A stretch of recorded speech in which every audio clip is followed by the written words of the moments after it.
Okay, good evening, everyone. Welcome. This is, let me just go through some formalities. It's 6 o'clock. It's Tuesday, February 27th, 2018, and this is the time and date of the school board meeting in the Carson City School District. And we're meeting in the Sierra Room of the Community Center in Carson City. And tonight's meeting is going to be in two parts: the workshop that we're going to talk about right now, and then the regular board meeting beginning right after this at 7 o'clock. But before we begin, and since we have teachers here, principals, we have a teacher IS, staff, I thought we'd take just a minute of remembrance of Shane Quillisi. He was just a coach, teacher, a friend, a mentor. And if we take just a moment, just our thoughts and prayers to his family, friends, colleagues, and the students that are going to miss him. So if we just take a minute.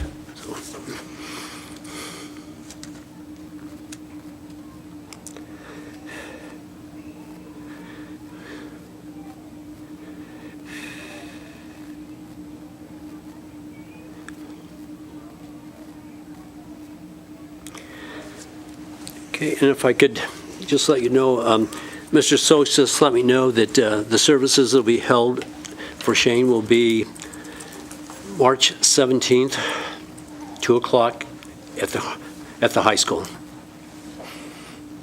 And you're going to make this announcement again at open meeting? Pardon? You do this again at when you open the meeting? Yeah. Okay. Okay, we'll now call the board workshop to order. And the flag salute is Mr. Walker.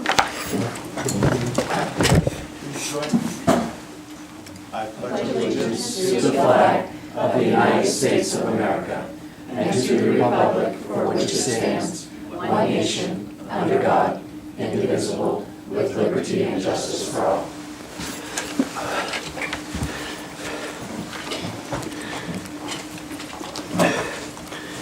Okay, on the board workshop, we'll go to agenda item number 2. Let me get this into the record. It's a roundtable discussion among board members, staff, principals, addressing the following topics: information on the 2017-18 school performance plans for the following elementary schools: Fritch, Mark Twain, Seeliger, Bordewick Bray. And this is going to be informal, but to the point. We here want to have just a discussion on what are you doing differently from last year. As we look at all of the proficiency scores, some are okay, but they're not great. So what's being done differently to get us to that next level? I'll start with that, and I'll start with the board members who would like to ask some questions first, or do we want to hear an introduction from each one? Mr. Schwarzek, I've been asked to do a quick introduction. Do you want me to do that, or do you want to just... No, okay. You're right. Some I forgot. Okay. This is on the school performance plans. I didn't know who asked, but... No, that was it. No. Okay. Go ahead. Okay, Susan Kima for the record. Just to make sure that we're all starting off this board workshop with the same background information, and knowing that the NSPF, the Nevada School Performance Framework, is relatively new as far as the details, I will give an introduction on how the Nevada School Performance Framework index score is computed. So if you would, you have at your desk or at your tabletop, would you please take out or take a look at the elementary school performance indicators? This is the slide out of the presentation that Dr. Medina and I did on January 9th, where we covered the model in its entirety. And then if you would take, I'm just going to use Fritch's example, but if you would in your board packet, take an example out. I'm going to reference Fritch's, so that's what I'm going to be talking about. If you take out their school report and put them side by side, that will support the introduction that I have. And then you can go on with your questions or however you want to proceed. So the Nevada School Performance Framework Index Score is a composite of several performance indicators. So if you look on the performance indicator sheet, you see that we have 5 bubbles: academic achievement, growth, English language proficiency, opportunity gaps, and student engagement. Each performance indicator is worth a predetermined maximum amount of number of points. So you can see the points in each of the indicators, and if you added them up from left to right, that should equal 100. And if you go on the report, on the right side of the index column, if you add that up, that should equal 100. That's the right-hand side. Each performance indicator itself is a composition of multiple factors. So you can see where the bubbles on bubble sheets, what makes up each of the performance indicators. For academic achievement, it's math proficiency and ELA proficiency. These are students who've scored a 3 or a 4 on the SBAC. And then we count the third graders twice for English language arts due to Read by 3. Growth is growth for everyone over time. English language proficiency, the access test, we expect students to get a composite score of 4.5, which covers reading, writing, speaking, and reading. I did it backwards the way I normally would do them. And then the opportunity gap is reduction in achievement gap is based on IEP, which is special needs, English learners, and free and reduced lunch who meet growth targets. And then the student engagement composite scores are made up of 10%. The 10 points is made up of chronic absenteeism, which is students who are absent more than 10% or more, which is 18 days out of 180 school days. And then there's 2 bonus points for taking the social emotional learning survey. So if you look at the index score as the sum of all these factors that is measured against the star rating criteria, which is the left in this index score column, it's the left side. If you add them up, you get the school's actual index score. So for Fritch, you add up the scores on the left, you get a 74.5. If you go to the back of their report, the back page of their report looks like this, and I'd like to it's the last page of their report.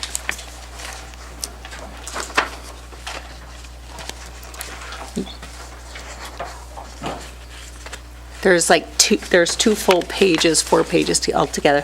If you look at the back page of their report, just like with everybody's report here tonight, you'll see the index score. Their 74.5 is smack dab in the middle of the 4-star rating, and you can see how well they're ranked within that 4-star, as well as the description of what does my 4-star rating mean is at the top. Per the January 9th presentation, I had shared with you, what does a school report look like? That's a 1-star school. It doesn't look like there's many points in any of the categories. A 3-star report based on the new system, the state told us this is admirable to gain a 3-star rating. This means that schools are doing well, they're growing kids, they're moving forward, but they do have some focus areas they need to work on. And then again, the 5-star school is not a perfect score in this new system, but it means that all systems are going in the same direction and that there's connectedness between the indicators.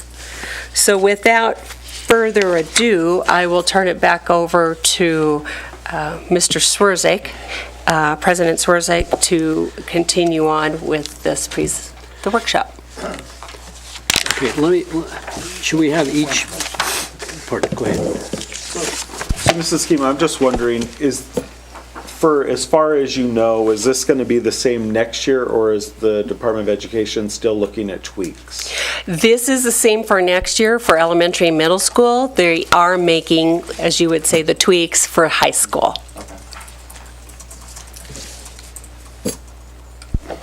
Okay, I'm just going to make the decision. We're going to go through and just have each one of you making some opening remarks, because we want to ask you questions. But if you've got something that you would like to get on the record, let's do it right now, and then we'll go into just an informal question and answer. Okay, we'll start with Dan. You know. Let me go ladies first. Well, thank you. I'm Dan Brown, the principal of Fritz Elementary School, and this is a great opportunity for us to come out and celebrate tonight, and that's what we're looking towards tonight. We've come together as a team to celebrate our accomplishments with this. It's something that we have been very nervous about when it would come out and knowing what was going to happen, and we were very excited when we did come out with the ratings and see where we came at. But it also gives us an opportunity to know areas that we need to grow on and focus on that, and that's what we have looked in with our school performance plans to find some areas that we looked at the data coming out of this report and find out what we can do within our steps within our schools to increase those scores, or for my purpose too is to maintain and to increase as well. But one thing that you were talking about, some things we've done different and asking about that. And I think one of the biggest things that we have noticed as a team here is how we have come together as administrators to collaborate about our schools. And that includes also the principals at Empire and Fremont, Jen and Susan Squires, because what they're doing is a big help to us, and they're supporting us as well as seeing what changes they're making within their day and what we're doing to add. So we like to meet monthly as a team here to discuss a lot of things that we're doing within our school, some things that we can focus on in different areas. As for my school, some areas that we are looking at is our English language learner population, our ELL population, and we are really focused on them with the access tests that they're taking and increasing our scores with that. If you notice on our report here that we were below the district average on that, and that's a focus that we're really working on. We want to put a face to the name of our students there so we all know who we are. And so as a school-wide team, we know who those kids are. We stop and talk to them. We make contact with them. We really pushed them when they were taking their access tests this last couple of weeks and really got them to work hard, do their best.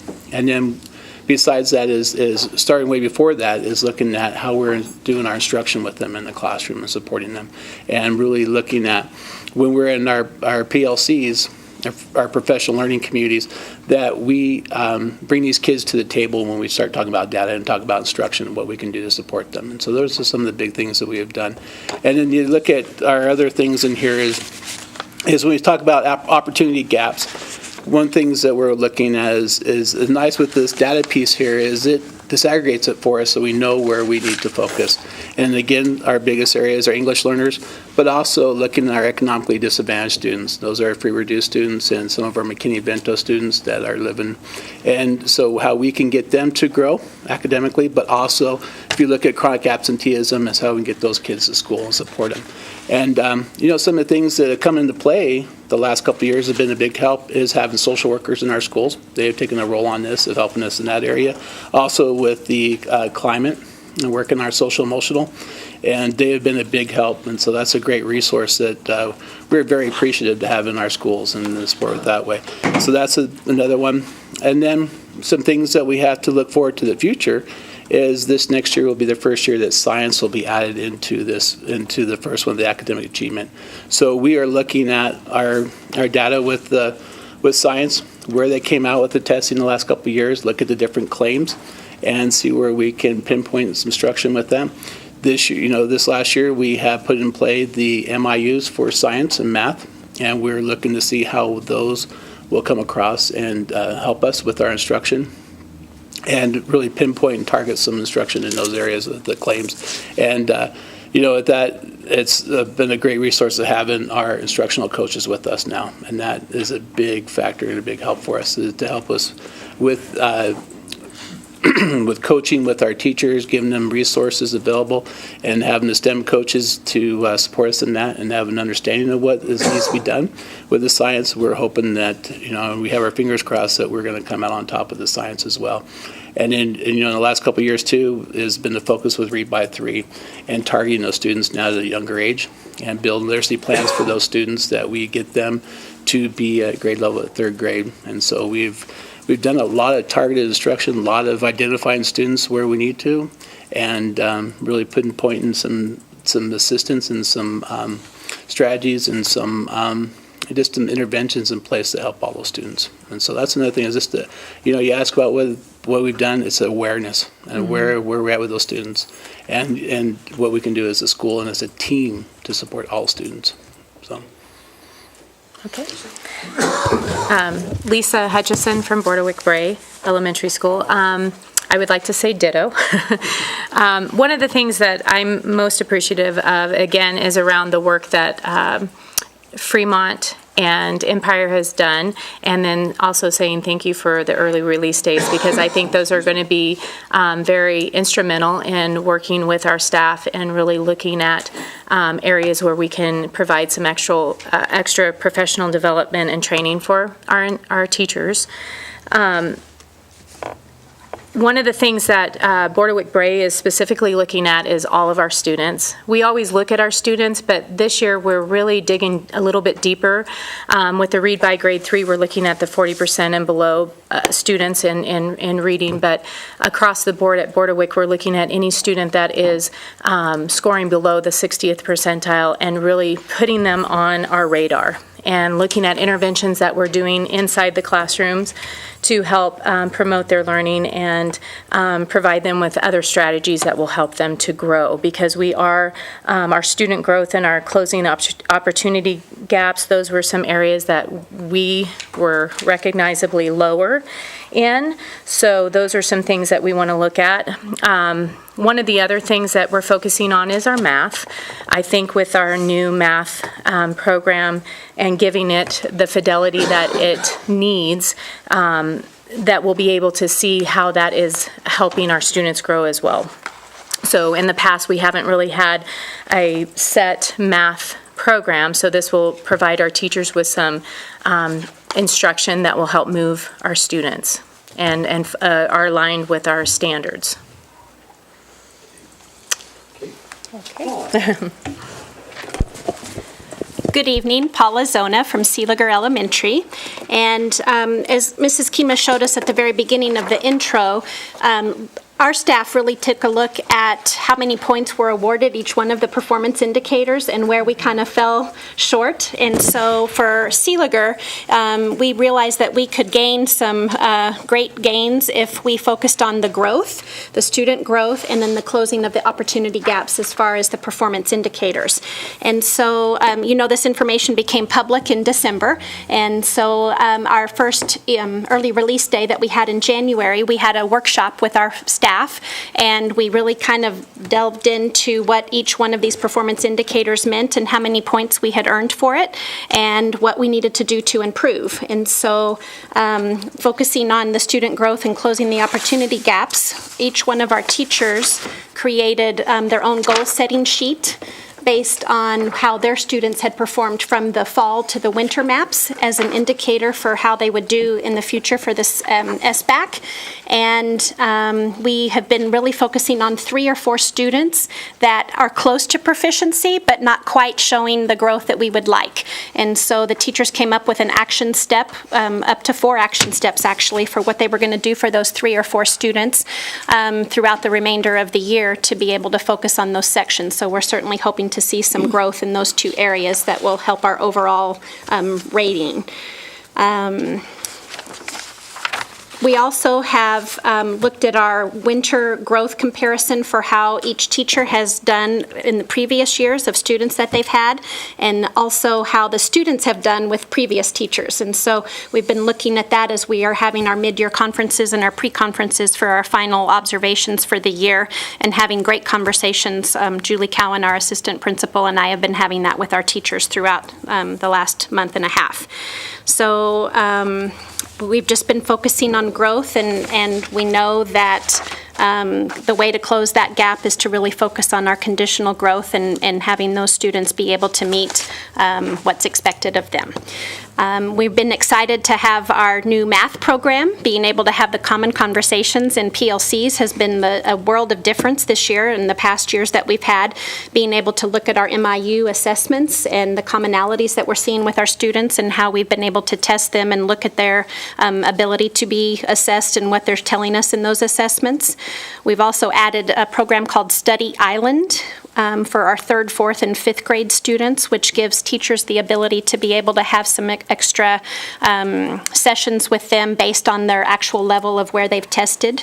And an ELA, which has been a weaker area for us than math, we have been able to add exact path, which we're using in our Pirate Club program, which is after school.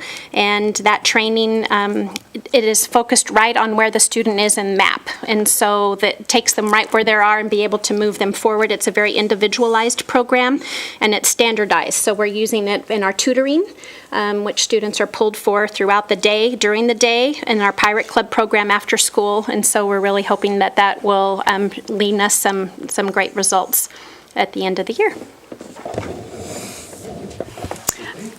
Good evening, everyone. I'm Ruth Lee Calerio, the principal at Mark Twain Elementary School. I have to say I am exceptionally proud of the job that our school has done. Historically, we have not performed at the point that we're at right now, so that just makes my heart happy. But we didn't get there just by chance. It was very purposeful in what we did, and so this journey has been more than just this past year. So if I go back, and I'll go back quickly, but to 4 years ago when I started there, while our staff said they understood data, when we really got down to the nitty-gritty, they didn't. And so at that point, we had done the same thing BSides has done. Our teachers picked out a focus student, which meant we had taken their MAP data from the previous year, passed it along to the next grade level, but we color-coded it in the sense that we knew who was emerging, who was approaching, who was meeting, and who was exceeding standards. And so those teachers knew right away what those students were at from their previous spring scores, and that was ready for them day one when they came in. And so with that, teachers went to the students that were at the approaching level, and they picked out what we called focus students. And those students were ones that, while they concentrated on all of them, they knew that those were ones that were going to give some intensified intervention to get them over that 50th percent mark. That was our goal at that year. That was when we did not have state goals or anything else like that we were to achieve to. We had set out those goals to begin with. In that, and doing that process, our school grew by percentile points in MAPS, which is extremely great. So we knew the process was working. The next year, the teachers, and that was hard for our teachers. That took a lot of blood, sweat, and tears because it was a new process for them. And in that, we knew that was successful, so we continued that process on the next year in doing that. And they were eager to do it at that point. They saw the results of that hard work. They they came in the door saying, I want my data.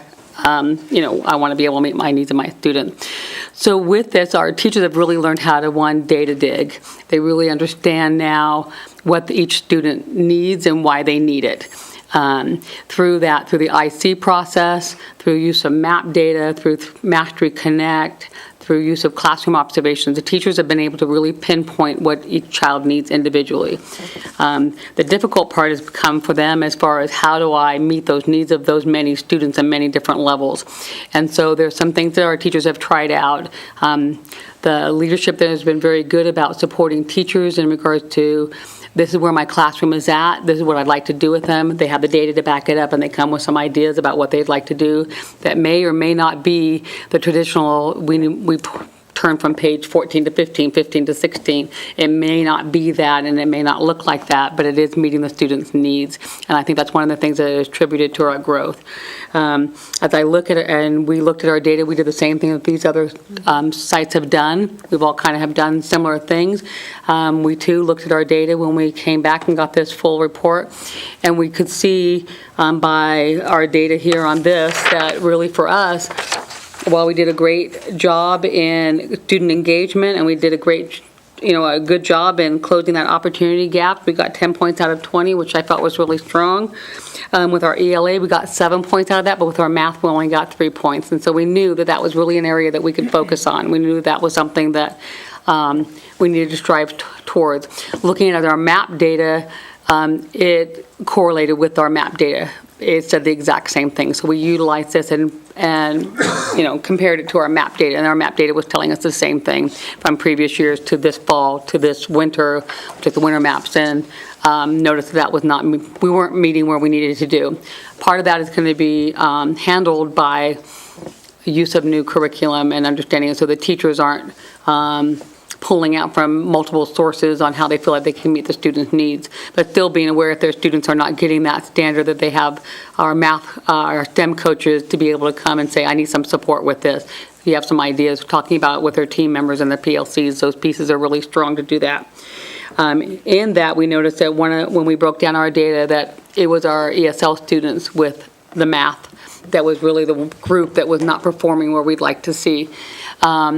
So we have during our mid-cycle year review, which all of this ties to the NEPF, which was great because we have been able to do that. Our teachers at our site have used their MAP data as their student learning goal. We've been able to see some of that adjustment. So some things that we put into place right away was changing some things in our after-school program.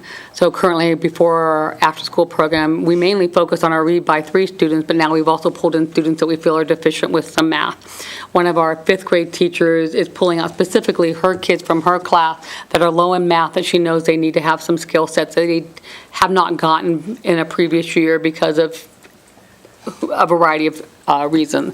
And so she's meeting with them twice a week to really shore them up and help them fill in those gaps. So we are able to look at that data and recognize what's going on with those students and trying the best to meet their needs by either the after-school program, intervention during the school day in multiple different classrooms, our 4th grade ability groups math to see if they can meet some of those needs. And there's some mixed results on that. We haven't really come to a conclusion whether it's a positive thing or not, because it's not showing as much anticipated growth as we'd like to see. So we're still in that discussion stage about whether it works or not. But through this process, we've been able to, one, teach our teachers how to use data effectively. And I think that's been huge. The other piece was to not be afraid to look at some alternatives of why students may or may not be able to do something. 2, it's also been a training, or 3 has been a training for our teachers to realize there's some things that we're not going to change. We're not going to be able to change some home situations, and we do the best that we possibly can with that. And so having the teachers focus on what can they do inside the classroom has been an empowering thing for them to realize, I'm not going to be able to resolve that they have 6 families living in their own house, but I can resolve about what's happening inside the classroom. And so having the teacher change that point of view and letting the social worker handle that piece of it has been a big proponent. That's kind of where we're at right now, so. Thank you. It was nice to hear all of you say that maybe we were a team in the past, but you seem to be more cohesive now. Oh, absolutely. Having in Susan Squires and Jennifer Ward. Mm-hmm. I mean, I had the occasion here last week just to go out to Empire and to Fremont. Just join the classes. Thanks, Stacey. But it was very refreshing. You know, I'd been there a few years before, but this was different. And their whole concept, if you're all meeting together, was writing across the curriculum. So I says, they were gone. They were at a principal's meeting, probably with you. And so, you know, I was just taken around from class to class. And I went to started with a 2nd grade class, and their teacher was really enthusiastic and talking about compare and contrast, and they're going through some exercises. And then she read a response from one of the students. I was so impressed with his understanding of what it was he was supposed to be doing, and the clarity of thought that was expressed in writing. And I'm going, oh my gosh. And then there were some struggling students, but they were immediately, given help. And through all the classes that, that same way was going. So I look forward to coming out to your schools now and doing this, because it just means a lot. And before, the SBACs, many teachers were saying, oh, we're teaching to a test. No, we're teaching to standards, and that's different. When you teach, are we meeting those standards? So just asking, and maybe I can ask you here to start my questions, and then I've got a lot more, and I'll let this go. But are you satisfied as principal of your school that all the teachers understand the standards and they're teaching to standards? I'm actually kind of glad that you asked that question, because as we have moved to the new MIU process, and it's allowed the teachers to really dig into it. I'm talking both ELA and math, and I can just speak from my side. We've talked, and I know it's similar situations there. It's allowed the teachers to really understand at a deeper level what the standards entail. A comment I heard last week from a first grade teacher was, I thought I was doing a really good job teaching the standards, but now I understand that I wasn't going as deep as I needed to. And that has really, both ISs, both ELA and STEM, has allowed that education and really going deep with our teachers so they understand exactly what the kids need to be able to understand and do. And the students understand what they need to be able to do. And I think for English language arts, we're still within our first quarter of really focusing on the MIUs, meaning the standards. And at Seeliger, we have all but 6 teachers that have chosen to pilot those, and that really changes the conversations that we're having during our PLCs as well. And so we had yesterday had the opportunity to have some instructional rounds where we had coaches and administrators and other teachers from other sites come in and look at our instruction in reading and a couple of classes of math, and it was neat to hear the conversations afterwards and really that focus on rigor and really meaning what does the standard mean and how do we need to hit it. So all things are looking upward, and I think it's a very positive change that we've made, so, as a district. And in addition to that, I just think the feedback that our ISs and STEM coaches are receiving from the teachers has been very positive. Like my colleagues have said, they're really diving into those standards, really understanding what those standards mean, and again, oh, that's what that means. I thought it meant this, and I wasn't digging a little, deep enough with those within my instruction. So that has been really good. And just the conversations, again, at PLCs. We're spending a lot of our PLC time talking about the MIUs, talking about the standards and our instruction and how we're going about those in the classroom. It has become a common language as well, that the teachers understand the standards. This even throw out a number. They know it's an RF13, whatever. They know, because before in the past, the standards where you had to go in and wrap them. You had to decide from the adjectives that are in the standards about what it really meant. And now we have a clear focus as what each standard really is and how you're going. And now the process is the instructional piece of it. Mm-hmm. What are we going to do to meet that standard? And that's where the MIUs have been a big help. And the assessments have been built into that so the teachers have an outlook about what is going to be measured for those students to understand if they're meeting that standard. And that's been a big help. One thing also to throw out is that Nate Brigham has done a great job, too, as getting us all within instructional rounds and giving us opportunities to go and visit our classrooms at other schools. And it's a cool thing to see that teachers are doing the same thing. They have a plan, and they're all working on it. And I was at Seeliger yesterday to walk in there, and it was neat to see, how what they're doing to adapt to these new ELA MIUs to bring back to my staff and say, here's a way you can do that. But also just to see that there is a common thread within the instruction now, how we're doing science, how we're doing math with the plan with the MIUs.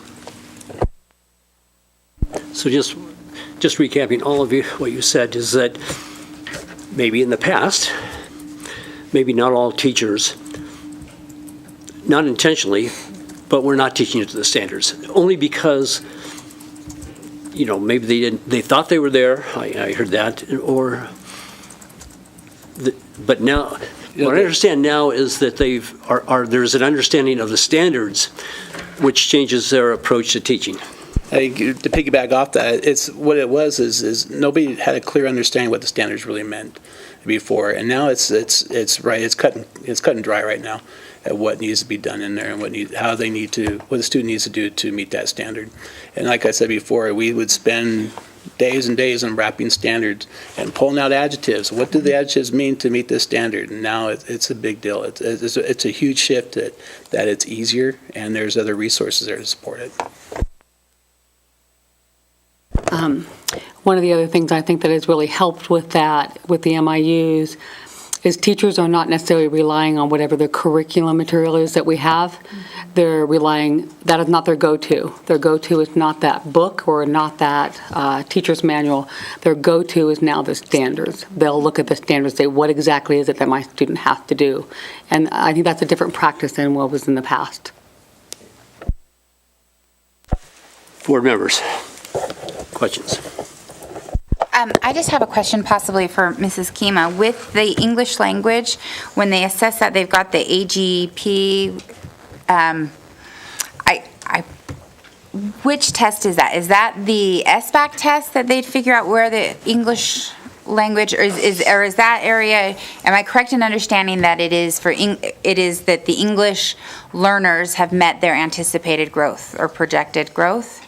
So for all the bubbles, with the exception of the orange one, it is based on the SBAC. Or except for the bluish one at the end, that's attendance. But the orange one is based on the access test. Is that the same thing as the WIDA test? It's WIDA's access test, yes. Okay. And that's for English language learners only, and that's at reading, writing, listening, and speaking. Okay, and so my question on that is that I know last year, at least in my English Mastery Council meeting, they explained that they had to make adjustments to the scores from last year's WIDA test because it was so much more rigorous, and then they've actually lowered the composite score required to exit the program. Do these scores here reflect, 'cause I know that the adjustments for who is exiting were to be applied retroactively. Does this score include the adjustments for how that test had changed last year, or are we just going off what they got last year and no adjustments? So very good question. These scores do contain the adjustments. Because that was, if you remember in the very beginning, like in August, we had the state come out and give a presentation, and then we were supposed to be getting our scores in early fall, and then they saw that there was some mistakes and some changes that they needed to make, and that's why we didn't receive them till December 15th, right around that time. So that was to enable to make that correction within this data point. Okay.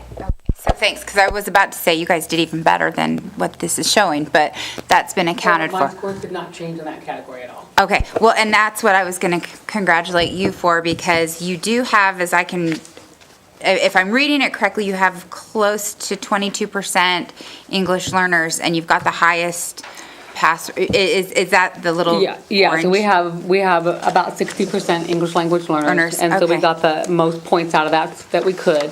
Yeah. I really honestly attribute that to, we have a very strong ESL department who works very diligently, and then we have the majority of our staff is TESOL endorsed. And so what allows that to happen is the majority of those students get to stay in their homeroom and get that language-rich development. And we have, and allows our ESL department to focus on those ones with the lower access scores or non-English speakers. So having TESOL endorsed teachers has paid off greatly. So the district supporting that program and allowing the teachers to get that endorsement has made a huge difference. Any questions?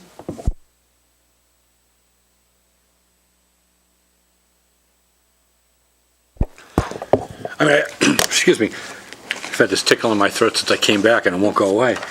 But I mean, I think we're obviously moving in a better direction. I think from what I'm hearing from you, everybody's happy with the progress we're making.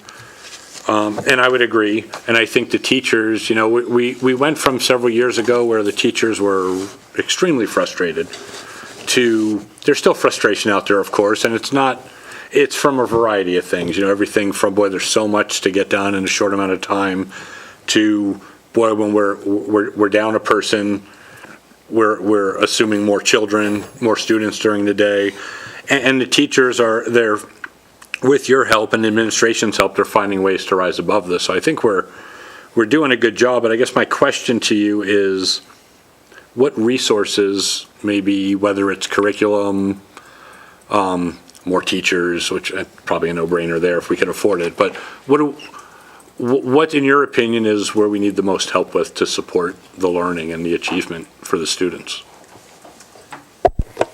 I'll have an opinion on it. Ms. Cassiopeia, thank you for highlighting the teachers because they have done an outstanding job.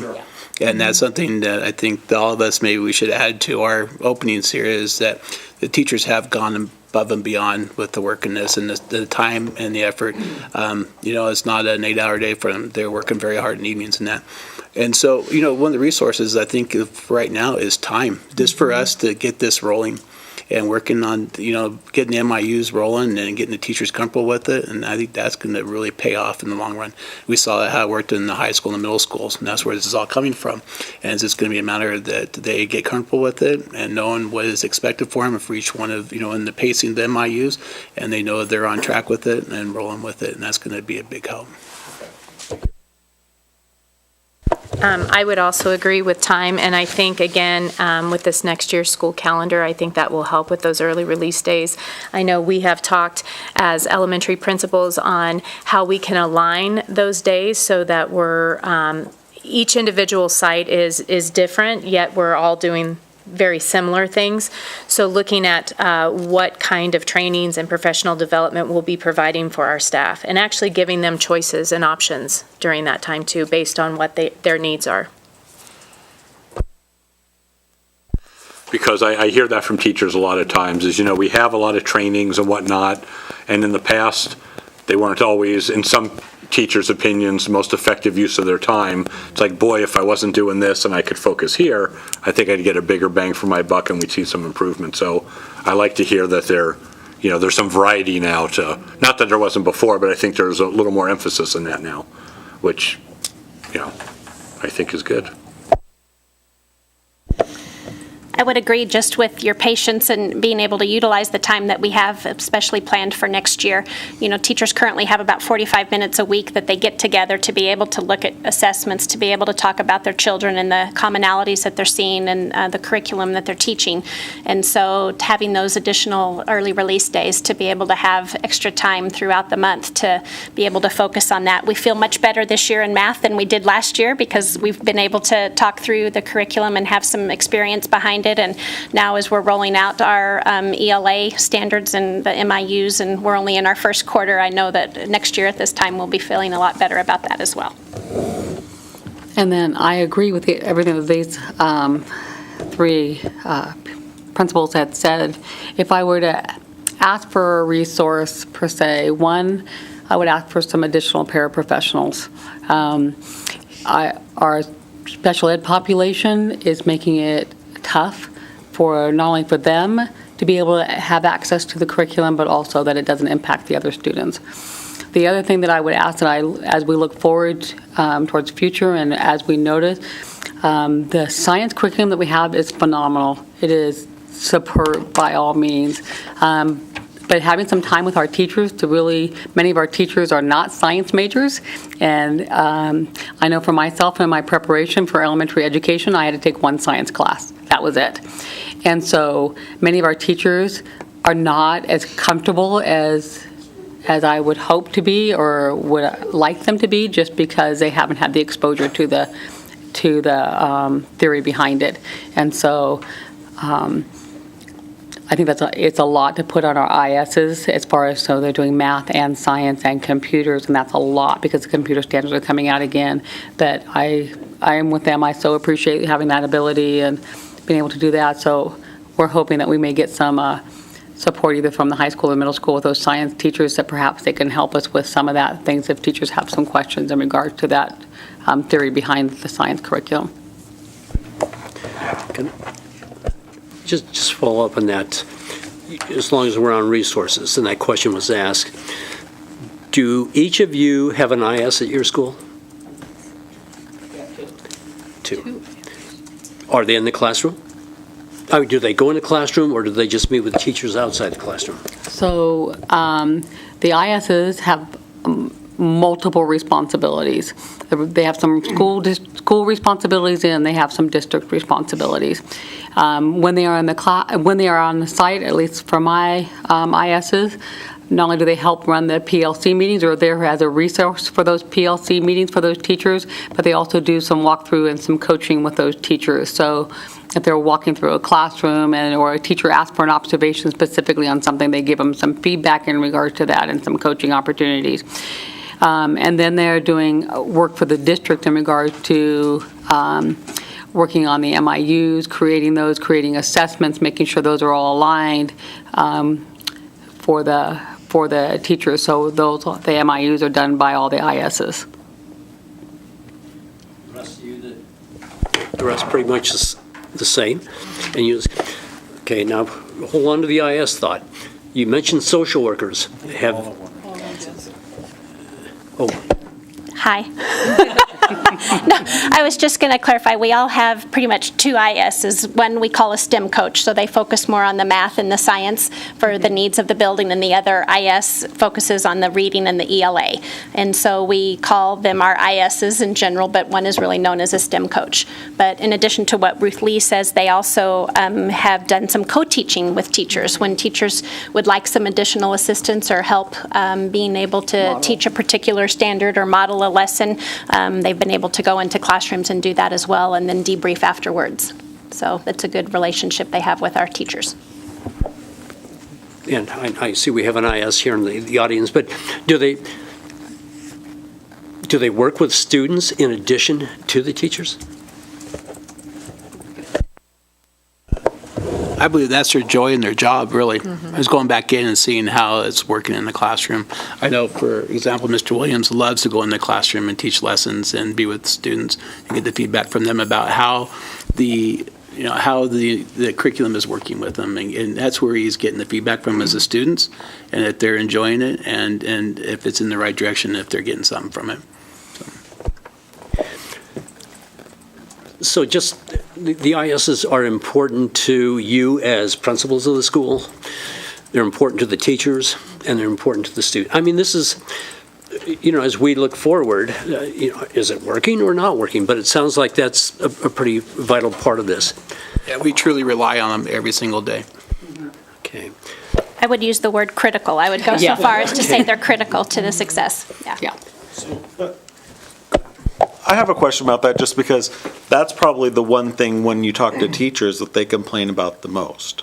And so in my mind, I'm just kind of wondering, how do we kind of communicate everything that they're doing that's so important to the success of the school to the teachers to help them understand? Because I think that it's kind of out of sight, out of mind. And so if they don't know what they're doing, it's like, I'm in here, busting my hump all week, and I'm getting 5 extra kids because there's subs every day that are missing, and where's Mr. So-and-so?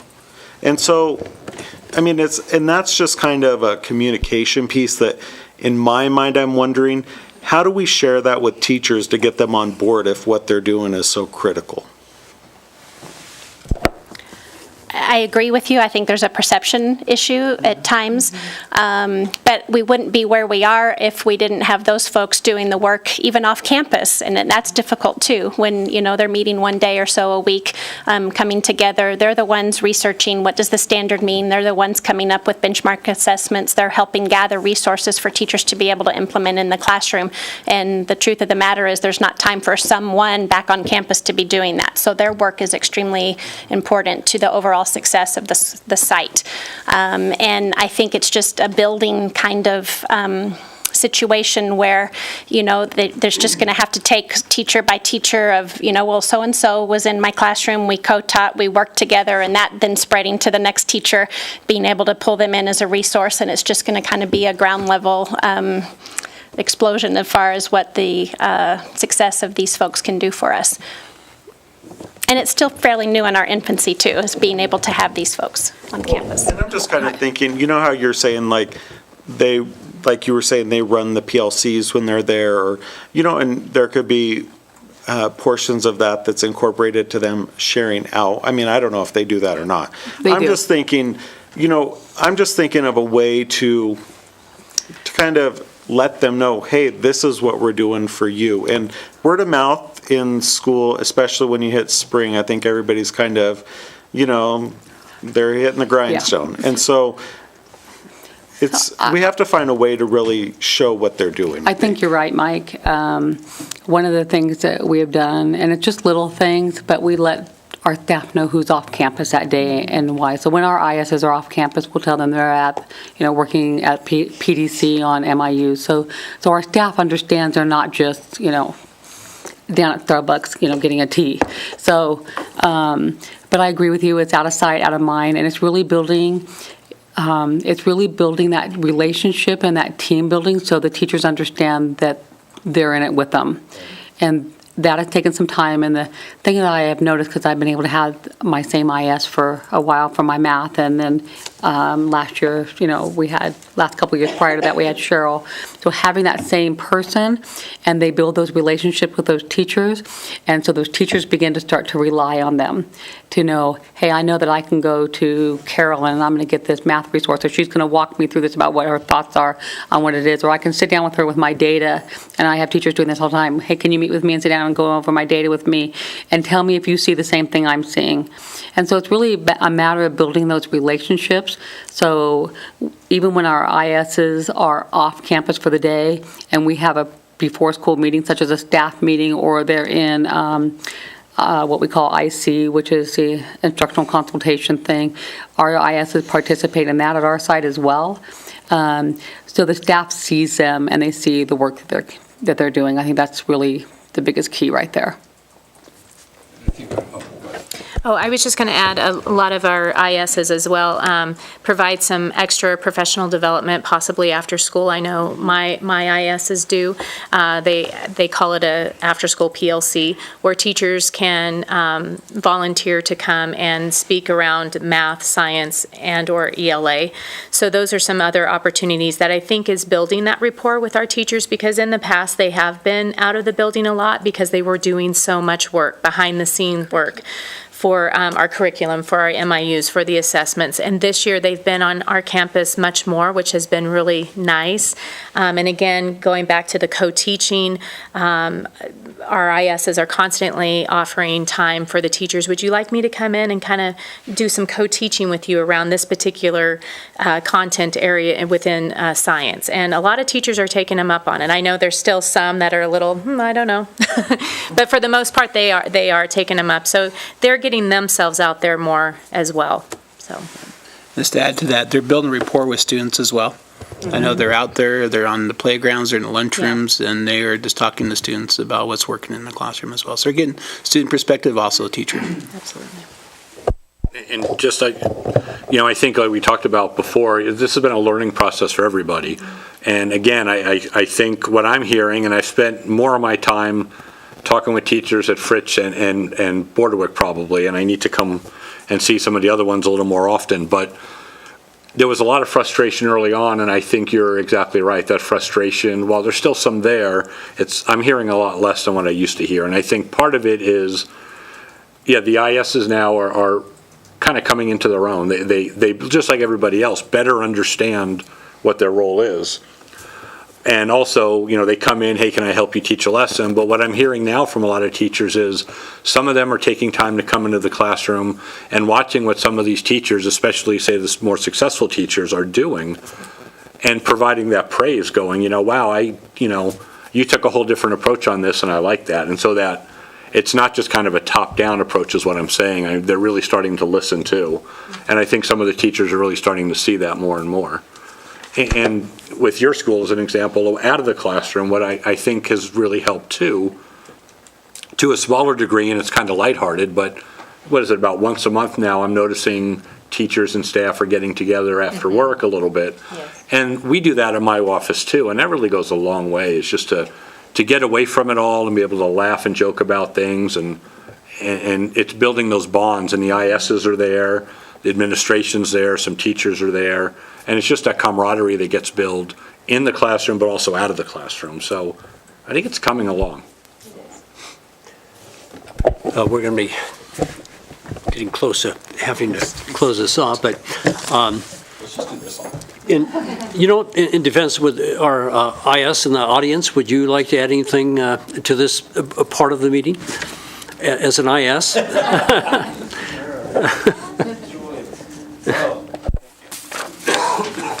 Been waiting waiting for you.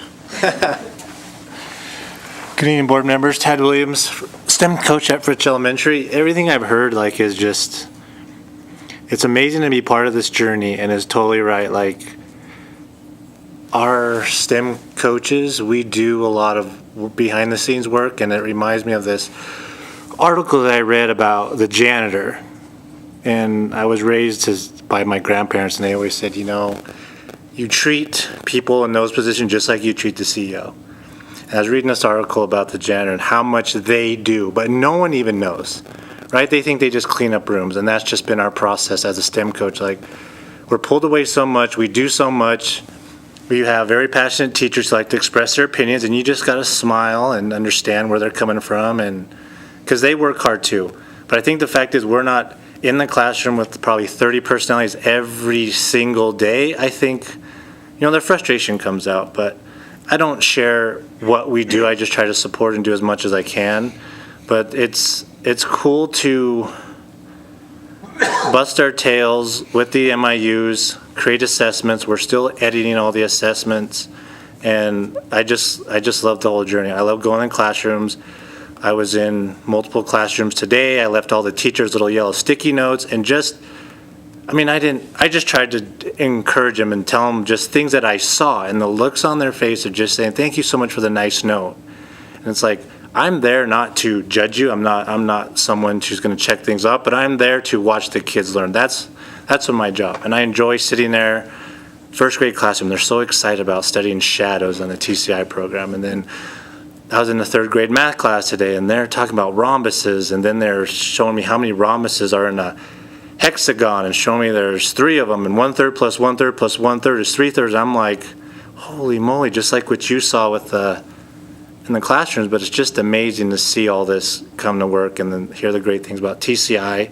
There's still a lot of opinions about it, but nothing's ever going to be the perfect fit. Some people have great things to say about Pearson, some people don't, but nothing's ever going to be perfect. But I think building that rapport with teachers and just encouraging them, because we're all busy, we're all stressed out, and we wouldn't be in this profession if we didn't care to help students learn. But I really enjoy the journey of being a STEM coach. I'm going to brag on Tad here for a second, because he's in the cohort program for Ed Leadership at UNR. Oh, yeah. There are 5 from Carson. He's one of them. So along with his IS responsibilities, he's doing full-time master's degree at the same time. You can see a little sleepy look there. 3 kids, STEM coaches, working with teachers and kids, and my own 3, and right? You're making it worse. So I was going to praise him because Tad and I have had really rich discussion about leadership. Mm-hmm. And Tad, I wanted to ask you, being an IS and then being a future administrator, how do you think those 2 worlds are meshing for you?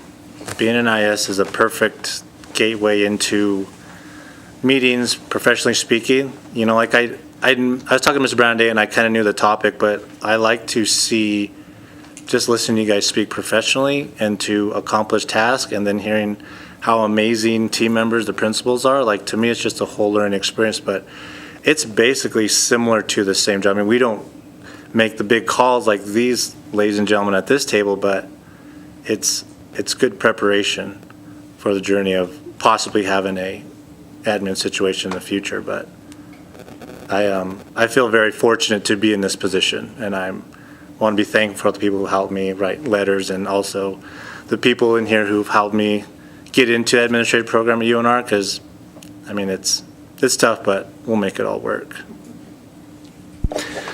Well, thank you. Mr. Suarez, we need to add, though, that he is a national champion team roper for INFR as well. Is that what you do in your spare time? Yeah, I try to rope when I get in, and Mr. Got 3 kids. Yeah, got to round them up somehow, and then it paid off in the arena this year at the national finals. Yeah, thank you guys. Just real quick, because I know we're out of time, and I wanted to talk about, I'm glad to hear that the additional professional development hours are a good thing, because that was something a couple of us brought up after the teachers told us that they didn't have any time. And I know there was worry that we were going to have backlash from the public, that, that you guys are playing like the ISs. So we had told administration that we would take that on to let the public know that that's why we're doing it, and we would take that guff so that it wouldn't come back at you guys. So I'm hoping to hear how well that goes. And the other thing, just real quick, is are our ISs and our STEM coaches, are they grants? Or are these something that's, we've put in the General fund. general? So you want us to speak on it? They're partial. So the implementation specialists were always the former SFA facilitators. Those SFA facilitators were 100% in the general fund, but with the Read by 3 grant, we have them 25% in the Read by 3 grant and 75% in the general fund. So they're in there. And then as far as the STEM coaches, we're utilizing Title I monies as well as a Great Teacher Leaders Grant to fund them for the schools that are non-title. Okay, we're out of time, but I think all of us thank you very much for what you're doing. And it sounds like you took the results from last year very seriously, and you went into the data to help the kids. And just one thing, what I observed in the class, there was somebody in, whether it was a paraprofessional or a parent. Are the parents helping you in the classrooms at all? We have some volunteers. Do you? They're getting directly... Sorry, we have some volunteers that are very helpful, very reliable, and are able to help work with students, even one-on-one, pulling them out into the hallways, doing some assessing with them, drilling. Yeah, that's what I noticed when I was walking through, that the kids who were struggling, there was someone there to help them. But if there were, one teacher can't do it all. And I know the social workers have done a lot to take a lot of the burden, social, emotional type, off of the teachers. But again, thank you so very much for taking the time to come here. And I think all of us are going to look forward to the SBAC results, because it's going to make a difference. It has to make a difference, because you're all getting right to the kids. So anyway, again, thank you. Any other comments, closing comments? Just congratulations to Fritch, and congratulations too with Ruth Lee for the EL, because the 60% was the kids that were proficient, but I was also pointing out that you have like 24% of your student population is an English language learner, so out of the schools here, you have the highest actual kids, so that's a lot of kids that are getting proficient in it, so good job, guys.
the regular school board meeting and call our regular meeting to order. October. And we're on agenda item number 3, adoption of the agenda as submitted. Let's see, do we have, yeah, we do. So moved. We have a motion, The only one we needed was Renee. and we had a second? Yeah, second's Dawn. Okay, all in favor? Aye. Okay.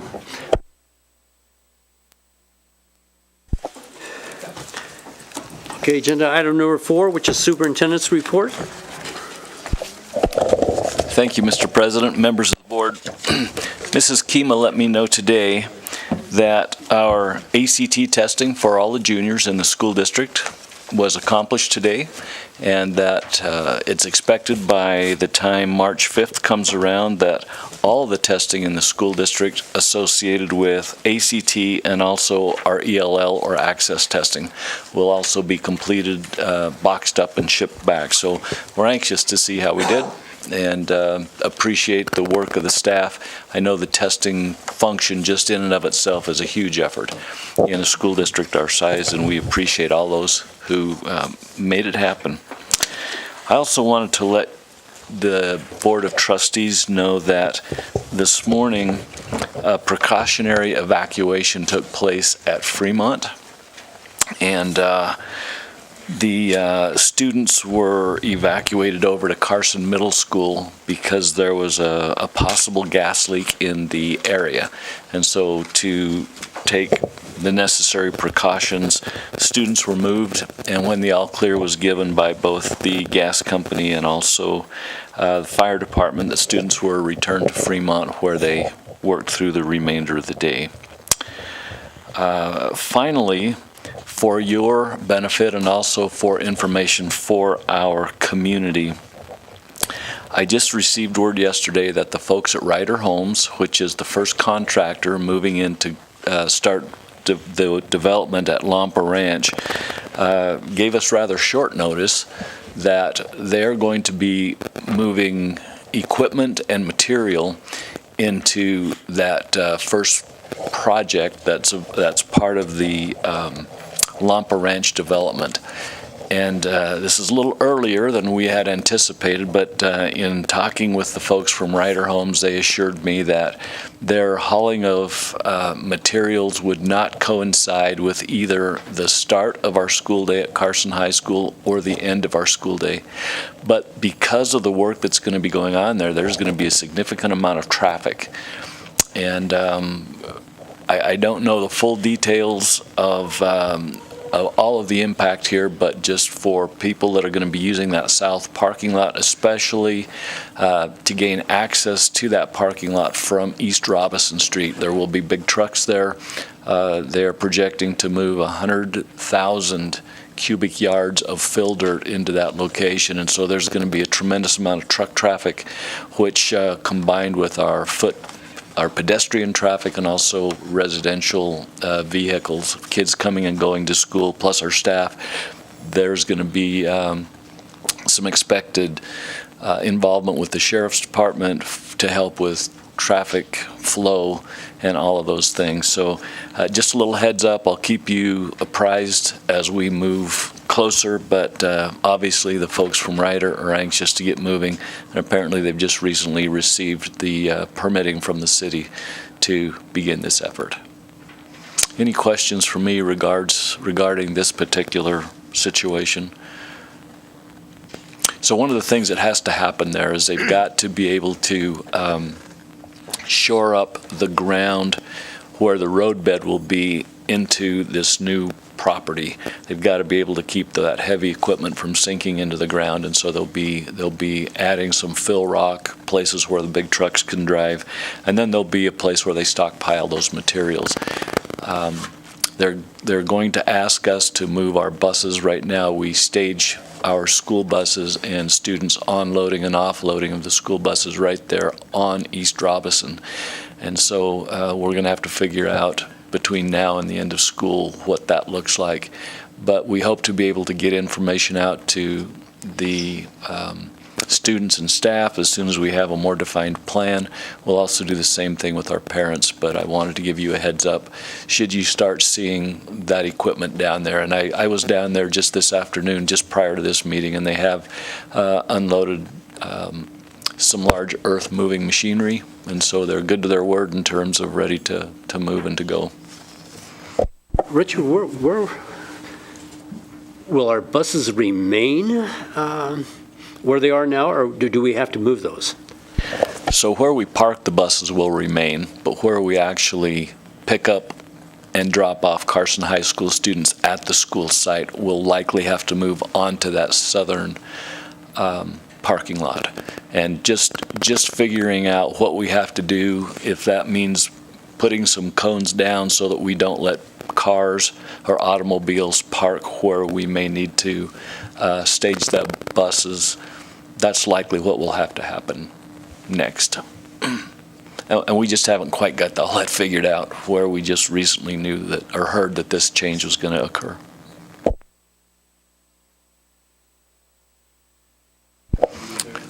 Yeah, thank you, Mr. President. That's really all I had in terms of informational items for the board tonight.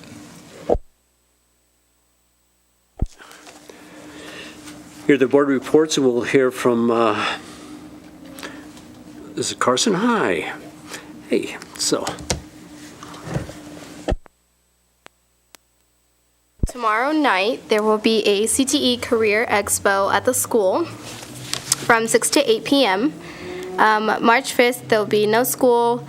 There will be a strings concert here at 7 p.m. on March 6th, and the day after, a musical theater concert also at the community center. And then March 12th, there will be an early release for students. That is all I have. Well, are you going to be attending the Career Expo? I am not. I cannot. I think I'm going to dinner with my parents tomorrow night, so, you know. Well, you could bring them to the Career Expo. This would be... I might try, maybe. Are you heading back to Tuesday Night Live? No. Yeah, I'm going home. Could you state your name just for the records? Yeah, Giselle. Okay. Yeah.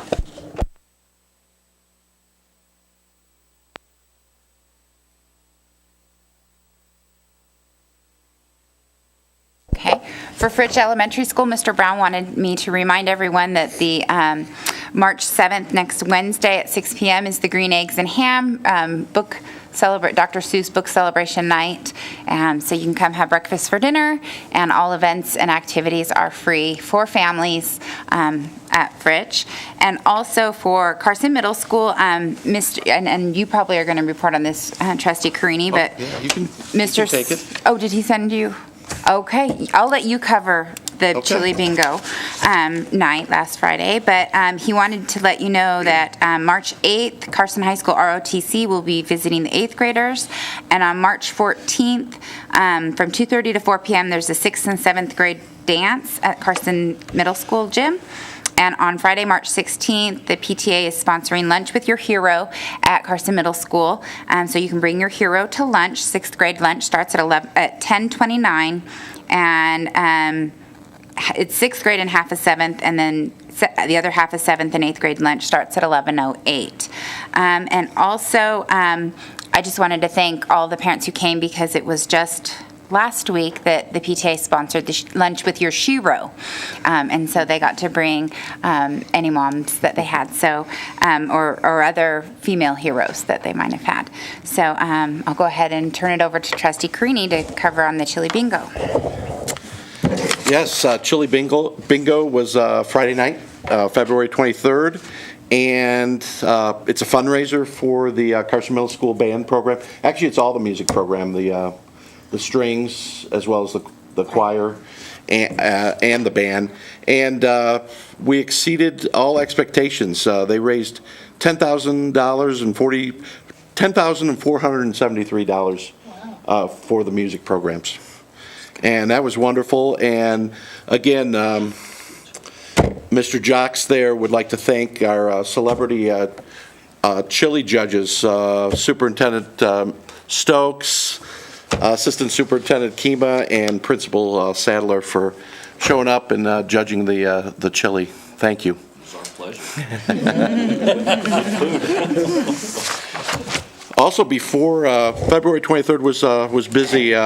Before the chili bingo, I had the pleasure of attending my first Emergency Operations Plan Development Committee meeting. And it was the first meeting of 2018. And Ann Sear did a wonderful job putting together an agenda. She also met with me about an hour before and kind of went through everything with me, gave me some training. So I appreciate that. Really to report that the committee is evaluating the current emergency operating plan in accordance with the annual review requirements. And that's all I got.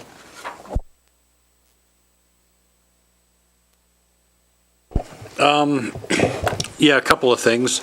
You know, you mentioned the Career Expo being tomorrow. I took a look at the list of the amount of attendees. It's impressive. There are a lot of community members that have stepped up, and it's everything from the engineering and sciences to, you know, business and finance, and there's going to be a lot of folks there, so it's pretty impressive. So I just wanted to thank our community for stepping up to this. If you've heard the noise next door to what Tuesday Night Live is going on right now. And then Mr. Carson High is going to be Friday, March 2nd. So that's always kind of fun. Western Nevada College Bridge to Success field trip is March 16th, and field trip packets are due tomorrow. So anybody interested in touring WNC, get your field trip packets in. And then, are the college visits at the high school, are they going on this week or next week, do you know? I believe next week. Yeah. Because they mentioned, the reason it confused me is it said Monday is Paul Mitchell School and Sierra Nevada College. Then it said Tuesday, no visits because of ACT testing. So I don't know if, yeah. So, but anyway, so I just wanted to mention also Wednesday, UNR and the Career College in Northern Nevada. Thursday, WNC will be at the high school, and Friday, the Professional Institute of Technology, and I think it's accounting. I didn't write the whole note down, sorry. But anyway, I think that's a great opportunity for students to get an idea what colleges are looking for and, you know, how to get prepared. And a lot of times seniors show up to these things, but I really want to start encouraging, you know, the younger students to, you know, because by the time you're a senior, you kind of have your stuff together, or maybe you don't. So, you know, freshmen and sophomores, you know, now's the time to pay attention to what's going on.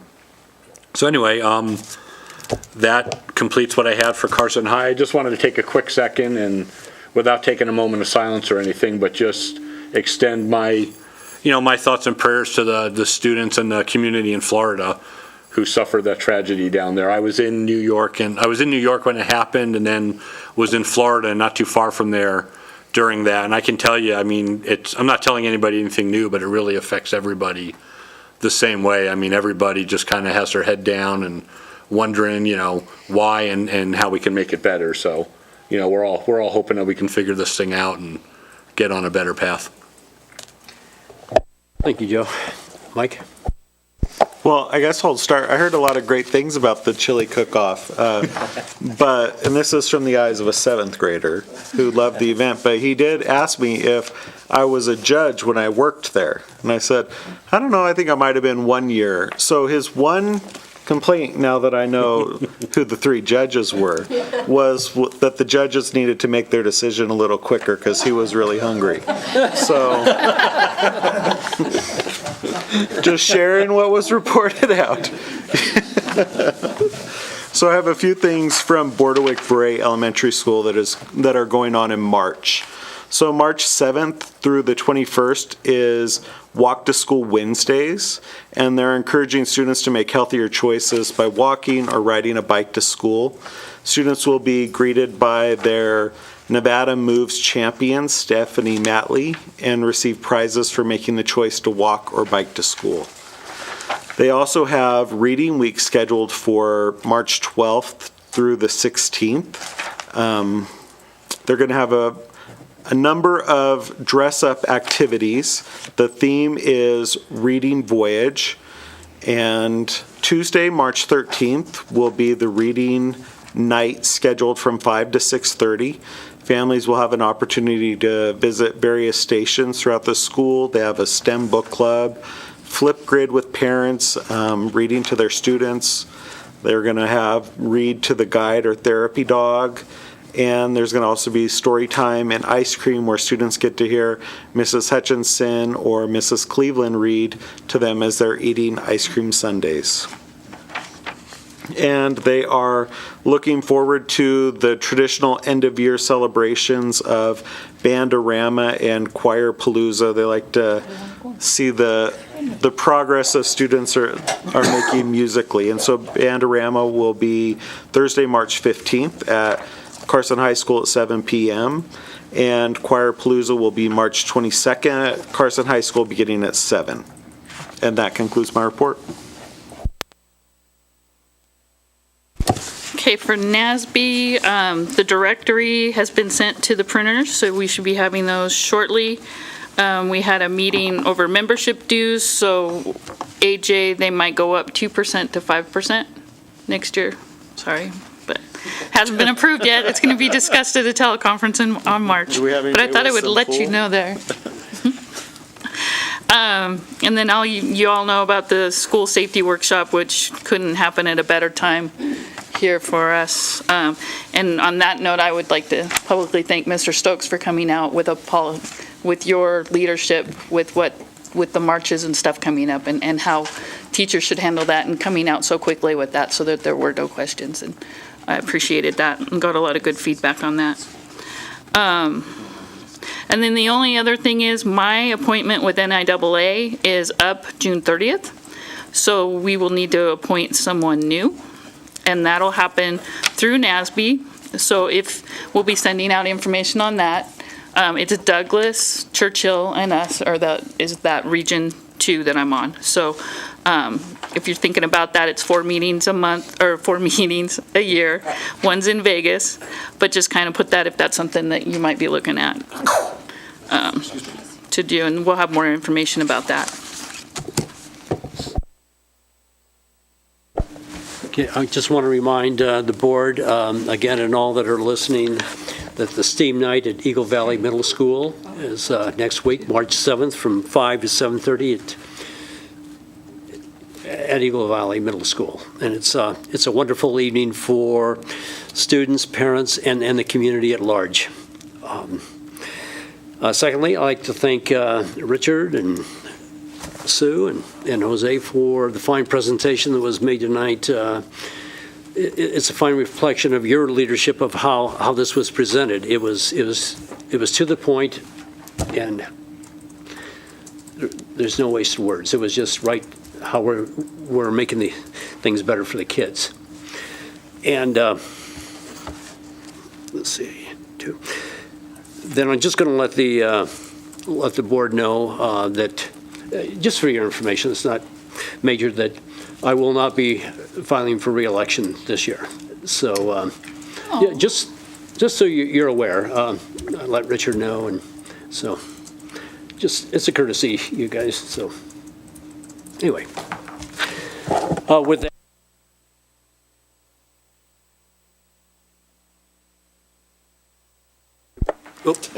Association reports. Okay. Sadness, sorry. Public comments, seeing there's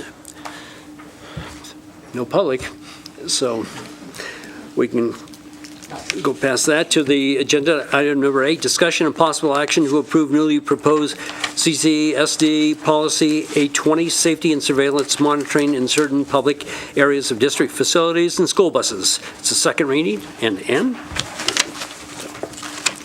Thank you. For the record, Ann Sear. I'm back this evening and pleased to provide the second reading of the policy on the district's video surveillance system. We didn't have a lot of discussion about this policy and regulation at the last reading. There were a few minor corrections made within this policy. Trustee Crossman requested that the word district be capitalized, and that was done. So I will just read through it one last time, and then if you have questions or things we'd like to discuss, then we can. This is policy number 820 in operations, safety and security surveillance monitoring. The Board of Trustees recognizes that maintaining the safety and security of students, staff, and district property is best implemented through a multifaceted approach. To the extent modern technology provides tools to maintain safety and security, the use of technology such as video surveillance cameras is supported by the Board. Video surveillance may be utilized in and around schools, on district property, and on school transportation vehicles. Cameras may be equipped with audio recording capabilities as well. Video surveillance shall be in accordance with applicable laws pertaining to such use. The district also shall comply with applicable law related to maintaining video recordings. The superintendent or designee is directed to develop regulations governing the use of video surveillance in accordance with applicable law and board policy. And just one question. Yes. Joe brought up Florida, and apparently their surveillance equipment was on a 20-minute delay. Are we in real time? We are, yeah. And the video is overwritten every 21 days.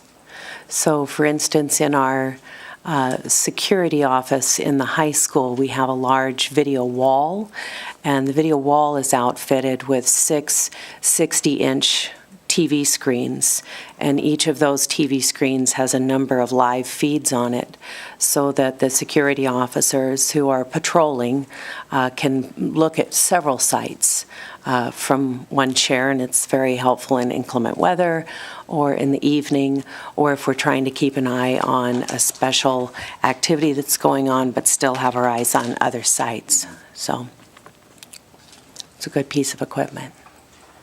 So someone is there all the time monitoring, or is it? Not all the time, no. We don't have 24-hour monitoring, but we do have 24 hours of feed. Mm-hmm. Any questions? Any questions? If not, I'll entertain a motion to approve. I move that the Carson City School District Board of Trustees adopt newly proposed CCSD Policy 820, Safety and Surveillance Monitoring, and approve February 27, 2018 as the adopted date. Second. We have a motion and a second. All in favor? Aye. Okay, motion carries unanimously. Public comment before we vote. Comments? Public comments? Let's see. I just want to say, Ann, that, you always do a really good job with this, and last year I was serving on the Emergency Operations Committee with you, and I continue to be impressed with your work. So you take it very serious, you do a very thorough job, and so I want to say thank you. Well, thank you very much. And I would just It's like to an honor add- to be part of it. Yeah, after being on that committee for so long and seeing how the city and the school district and utilities and everybody works together, when I heard about yet another shooting, it makes me feel a little bit better because I know that we've had the active drills with the city and everybody is on the same page. They've worked, this plan's been intact for so long, but it's used all the time. It's not one that just sits on the shelf and is thing, but everybody comes together. And so it gives you a little bit of comfort knowing that, we got this new surveillance system, and that's probably the only thing that was really missing because the other one was pretty old. But it's just, when you hear about stuff like this and you go, we worked on getting single entry entryways, and then we've really worked hard to make the safety. So when we see things that happen, it's a little easier on me thinking that if it did happen here, we know what our response would be because it's been dictated over and over again. So we do appreciate your work and all the committee's work. Thank you very much. Carson City is just a terrific community in that regard. We have such great partnerships with our first responders, and there's a terrific sense of partnership and community there. So it's fun to be a part of that.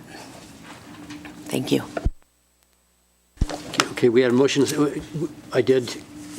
It passed unanimously when we did go for public comment, yes. Okay, now we're going on to... You have to take the vote, though. Yeah, you have to ask for public comment before you do the vote. All in favor? Aye. Okay. Okay, Ann, you're on again. Agenda item number 9, presentation of a study of replacing buses and vehicles in the Carson City School District. Thank you, and again, for the record, Ann Sear. So, although I'm not the transportation director, this was something that I just volunteered to help AJ with a few meetings ago when we had some questions about how do we determine when it's a good time to replace a bus, and if we're looking at funding a bus, how do we know if we need a bus or if we need just one bus?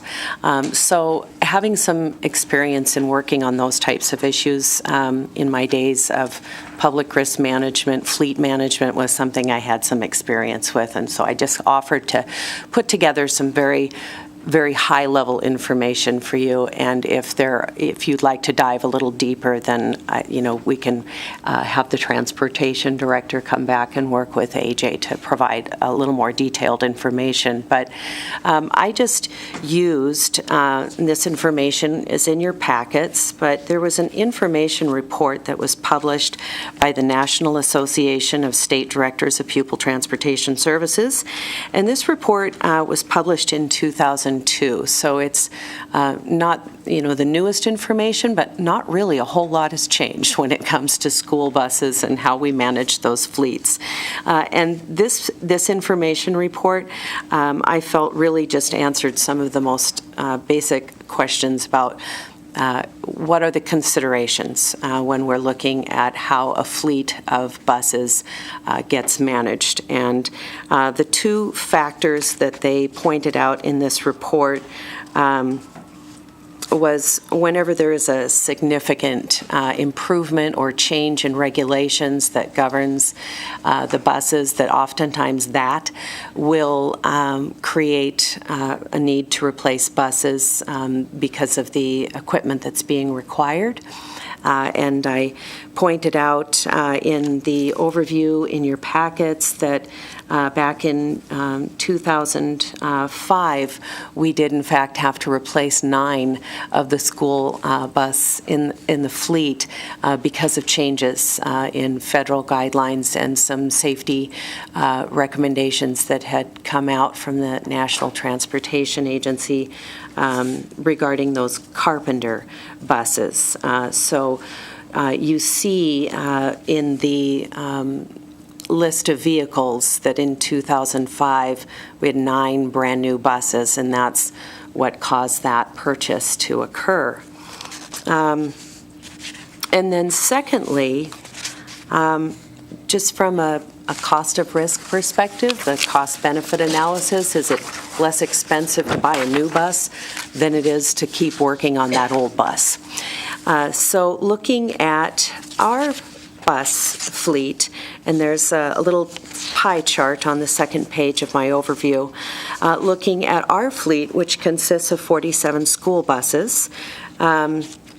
You can see in this pie chart they're pretty well evenly spaced, where you have groups of buses that are aged from like 5 years at a time, and over time that oldest block gets spared or scrapped out, and then the block behind that is moved into the spare status.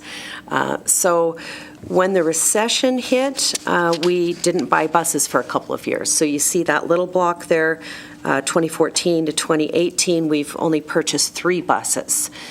So in order to get that little block back up to the size where the other 3 blocks are, you probably would want to consider keeping up with your plan to buy a bus each year for the next 4 or 5 years, or possibly even 2 buses each year, so that when that larger block is placed into spare status and the block behind it is, how these are rotated out, that you're not left short, say in about 15 years. Just to confirm, because they are the 2 shades of blue, so the one bus was purchased between 2014 and 2018. That was last year. Okay, and then the 12 buses in the other shade of blue are 1995 to 1999. Okay. Now, are those backups now? Or are they still active? Yeah, those are backups. Those are the backups. Yeah, so those will go out on route when they're doing routine maintenance on a route bus. is how that was explained to me by Mitch Jepson. So, from the information I gathered on the report, most buses around the country are going to about 250,000 miles and are typically retired out at about 15 years. And that is precisely what this school district has been doing for the past 15, 20 years, it would appear from this information, because we're retiring them out at about 250,000 miles. And due to the short route that our buses have, we can actually go to more like about 20, 25 years old. That's how long it takes us to put 250,000 miles on a bus. Most of our buses have about 140,000 miles on them, so. So we're doing about 10,000, we're running about 10,000 miles a year per bus? Okay. So that's my information, yes? Okay, AJ, then what do we have budgeted one bus for this upcoming budget cycle? Correct. So in the current year, we added a bus in December. So there's actually two budgeted for the current year. But now for this next year, and using the information that Ann was able to come up with, we feel that at least that one, and that's what I'll be presenting at this point, unless there was some significant need that came up to really look at adding another bus. Well, when Ann said 1 to 2, over the next 5 years, if we don't go to 2, are we going to be in some trouble based upon what you see? So what you're looking at, you currently have 3 buses that are less than 5 years old. So if you want to get that little block up to, around somewhere around 12 or 15, then you would want to be adding, 11 more buses. Yeah. So I think as much as I'd like to have these things kind of clearly standardized out as to the number of buses, or a number of anything we're looking to purchase in the future, I feel like due to the nature of what they are, our ability to maintain them, and their high cost, that if given the expertise of the folks in the transportation department, as during budget time when we're meeting and talking about their needs, if it comes to our attention that this is something we really need to look at, that we do need to maybe purchase 2 or maybe a third if that would come up, but I think the standard would be 1, and if they bring to our attention that there really is need to stop bringing in some more, then we start looking at that and we bring that to you. And I'm just wondering if we have additional student growth in some of the new development areas, we may need additional buses to have additional routes. And I do have some concerns, and this is coming from a 7th grader, but he's getting on his bus every day at Carson Middle School and says there's kids that walk up and it's full and they turn around and go back to school. And so, it's a 7th grader, so I'm not sure entirely, but once the school year has started, do you know if the transportation department is monitoring to make sure how full the buses are throughout the year? As kids, because sometimes kids compete in sports during the fall, and then everybody's trying to ride the bus afterwards, and there's not enough room on the bus. So that would be my concern, is that we may need additional routes, and that some of our buses are quite full already. I've had that report as well from an 8th grader. Okay, it's probably more reliable. Very full bus, and you need to get there early if you want to get a comfortable seat. Oh, yeah, they're sitting 3 deep. So as mentioned in my overview of the current fleet, the buses that are currently spares, those could be brought back into regular route status quite easily. Those are sitting there. They're not being used for anything but filling in for a bus that's being taken off of route for repairs. So we currently have plenty of capacity to add additional routes or add more buses to an existing route with the fleet that we have. With one caveat that I'll bring up here, we are looking for bus drivers, I believe, in our district, so we actually need people to perform that task for us. But yeah, transportation is good about communicating needs, and I think absolutely if we do have growth in this community, that is a significant concern. I think because of the spares we do have and the lack of miles we do put on over time, it gives us some flexibility with how quickly we address that, but it's certainly something that we would address as needed. Right. And one other thing that one other thing that you'll want to keep in mind is that the bus yard is currently at full capacity. So if we were to purchase additional buses, we're going to park them somewhere. So do keep that in mind as well. Any other questions? I wasn't going to ask it, but since AJ brought it up, are bus driver positions tough positions to find, or can we generally fill those positions when we advertise? Those are really hard to find, bus drivers. With CDLs, excuse me, the great thing, though, is Cherie and Scott are trainers. So they could easily do the training. They have a great relationship with DMV. In addition to trying to find bus drivers, which are tough these days anyway, we're working with Mr. Reynolds to have wraps on the side saying bus drivers needed that will be put on each bus.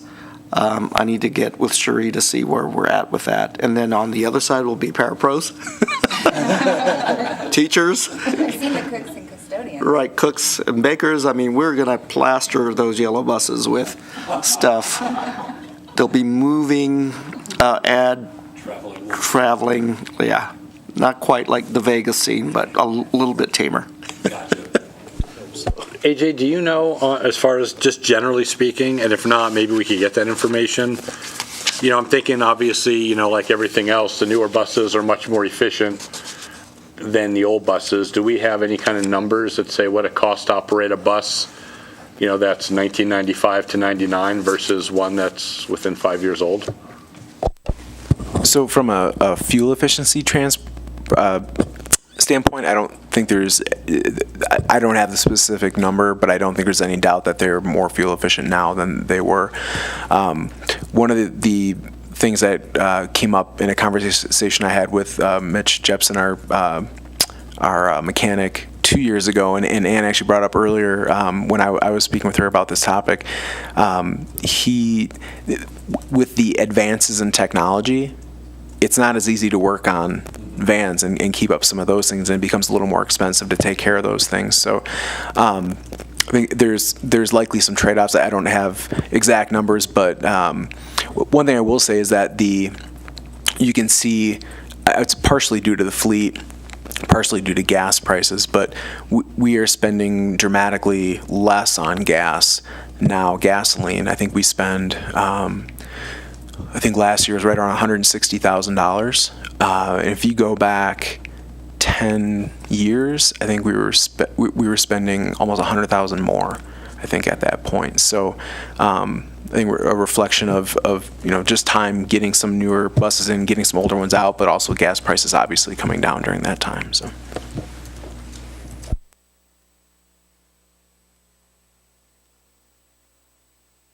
Okay. Thank you, Ann. So, going on to agenda item number 10, discussion and review of board bylaws 040 membership and 041 code of conduct regarding the process for the election of officers for the ensuing year beginning with the 2019 calendar year. Required training of trustees and duties of the clerk of the board of trustees is required in Assembly Bill 451. And for the board, and Joe, for your information, you were in the great city of New York, but we did discuss this under 050, which was the election of, but it was determined that wasn't the appropriate place to address the issue.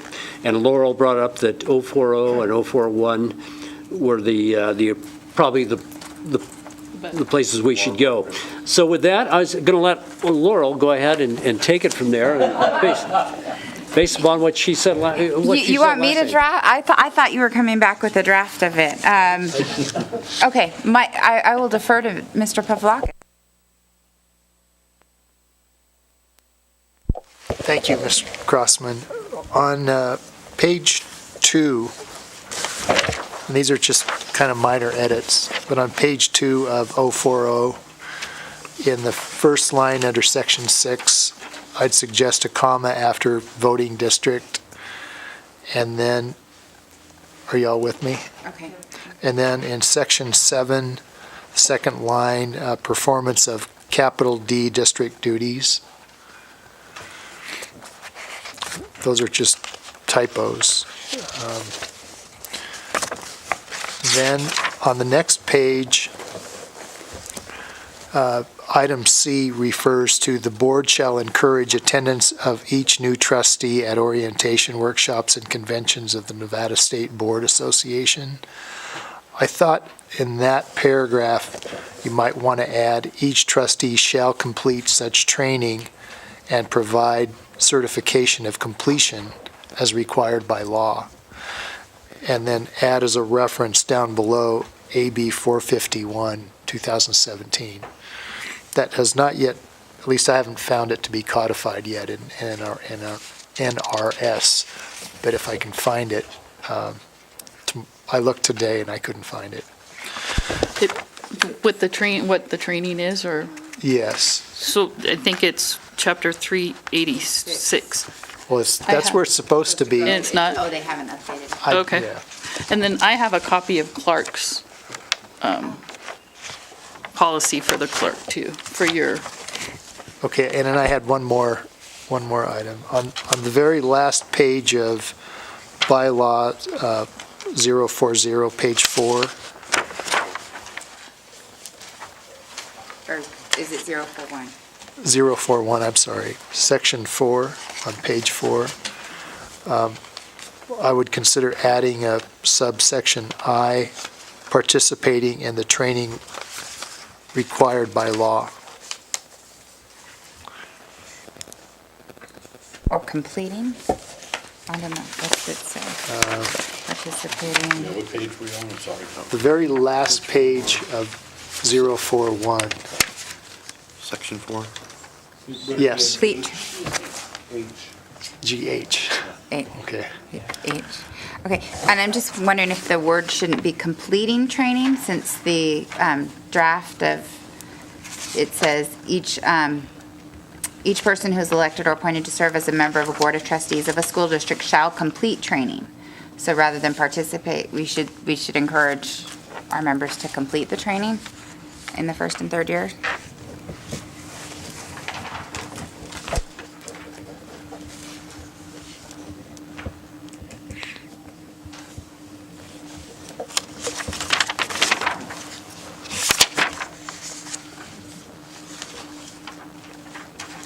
Those were my suggestions. No, Mr. thank you, Mike, that was good. Yeah, Mike?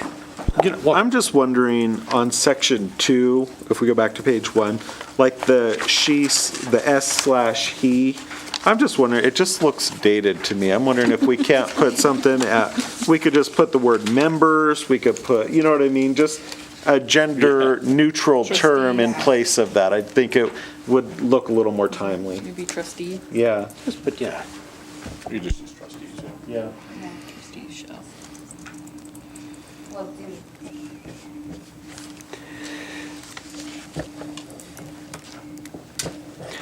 Okay, as we look at this, we addressed, Joe, I think the concerns that you brought up, and I think we all were in agreement, the training and the attendance, and it's important. In any elected office,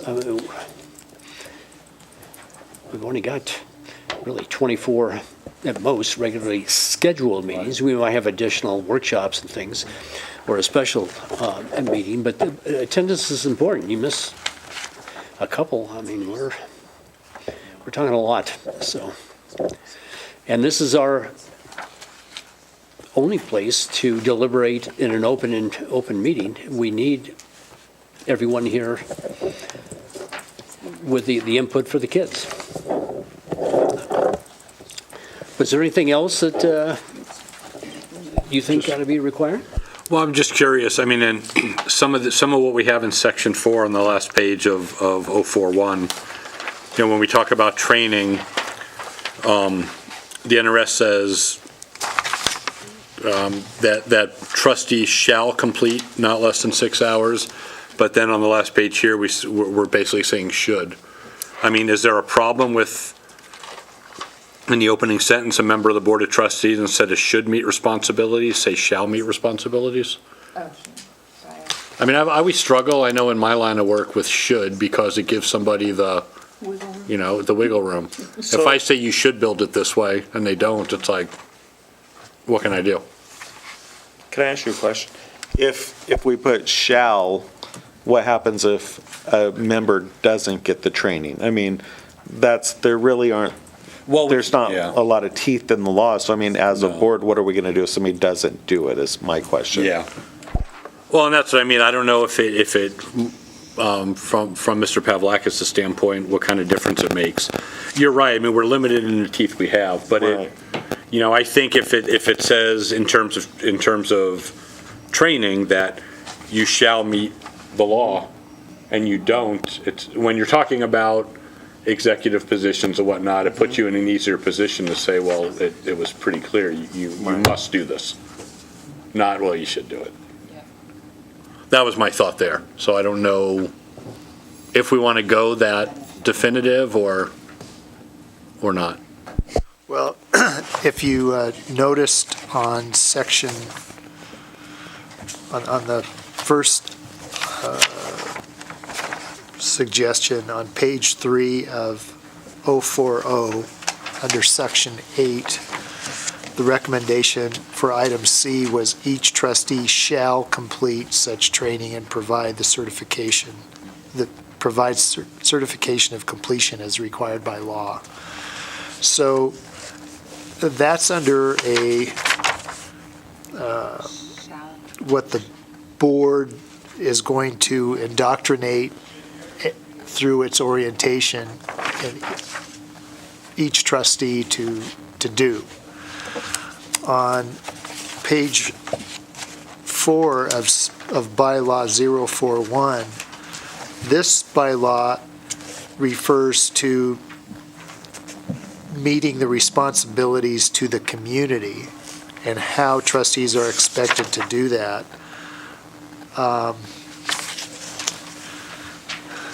I think I suggested adding this training as a part of what you do to fulfill your duties to your responsibilities to the community.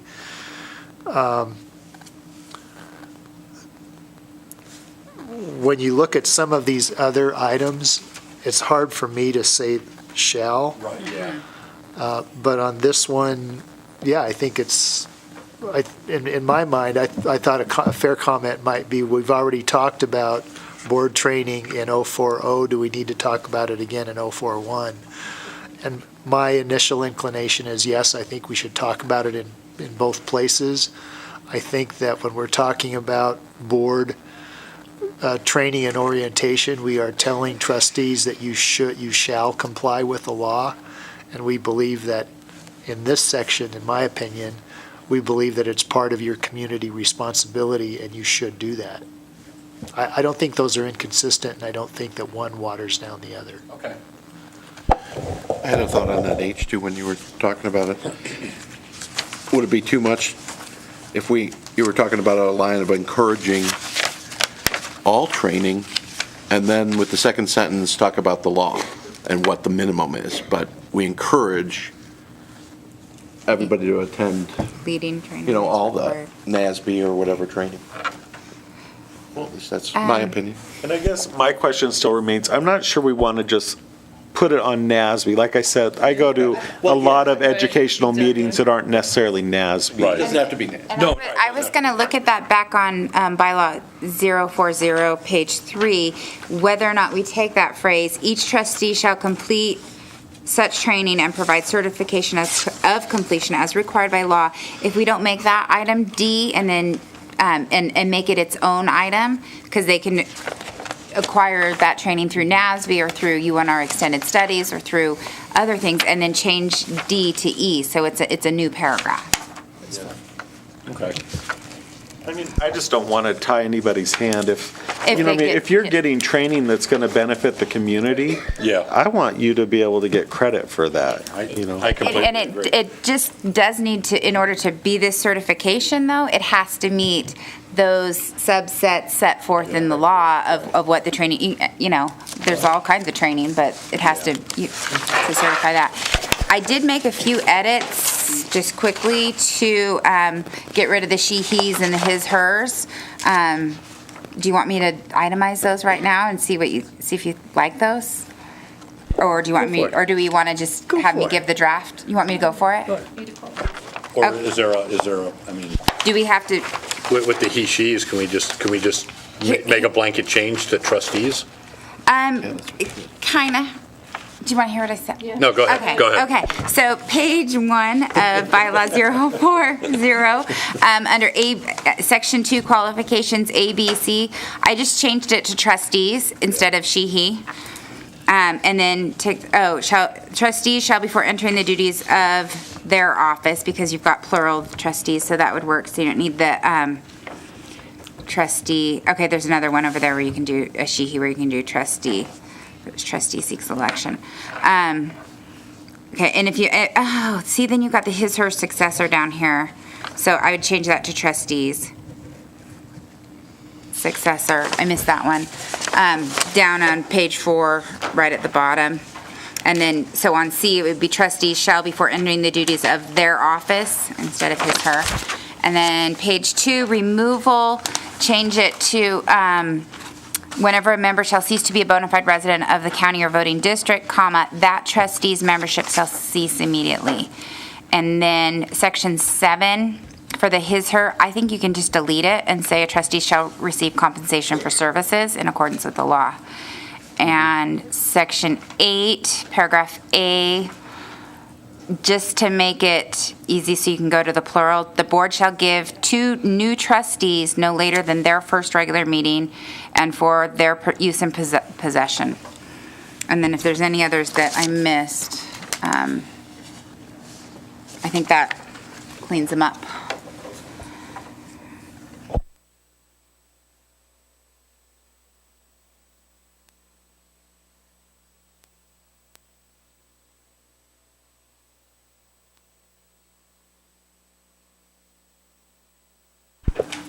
Mr. Walker, I'd like to kind of float an idea past you as far as teeth or no teeth with regard to compliance with NRS, and possibly defer to President Swerzik and Trustee Wilkie, is that, you know, we are all about being accountable, and you've seen that here in many of our board meetings. Maybe there's a way to list those required NRS trainings, and those that have done it, maybe they get to check a box, and I've done that either through NASB or other means, and those that didn't, we publish it. We somehow communicate that so that it's transparent. And by law, Okay. that has to be on our website. Right. Okay. Yeah, and that is detailed in the law, and that's the teeth of the law, basically, is public shaming. I thought I turned it on and I turned it off, sorry. But You're hearing my name everywhere. basically, that was what I was saying, that public notice of who has failed to complete the training is the teeth in the law. It's the legal way of publicly shaming. And just to clarify, I have no issue with this. The law is the law. Mm-hmm. But my question is just going to all this work, if, say, like Trustee Swerzik doesn't run for re-election, and we have a new trustee that comes in and says, the state can't tell me to get training, I'm not doing it. And then it's like, okay, well, as a board, what are we really going to do? You know what I mean? And and that was my question, is we don't know what's going to happen, and elective offices can change every election cycle, you know? And we could have a board member who's elected who doesn't attend any meetings. And what is, other than point to our bylaws and say, hey, you're not complying with our own bylaws. This is the expectation. It may require, another, that as an agenda item to address an issue like that if that was to arise.